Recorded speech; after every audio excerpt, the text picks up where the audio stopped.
Dnes si zahráme padaciu výzvu s postavami zo Sonika. Začíname s Knucklesom. Začne rýchlo bežať a padá na úroveň skaly.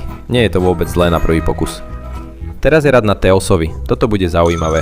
Začne bežať, skočí a padá. Má šťastie na úroveň zlata. Od teba som ani nič iné nečakal, Tails. Teraz je rad na Amy. Verím ti, Amy. Uvidíme, ako sa ti to podarí. Skočí, padá. Nie! Na žiadnej úrovni.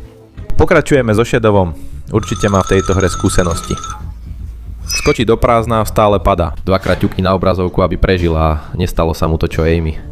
Takže má šťastie, padol mu diamant. Je rád na najočakávanejšom, Sonicovi.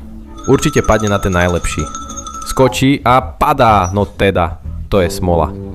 Je na drevenej úrovni. Nakoniec tu máme Sonika Exe. Tento je veľmi nebezpečný. Určite používa nejaké hacky. Padá. Nie, je na pokraji smrti. Ak ho chceš zachrániť, prihlás sa na odber. Bež. Padol na najlepšiu úroveň zo všetkých. Nie. Juj, to je ale desivé.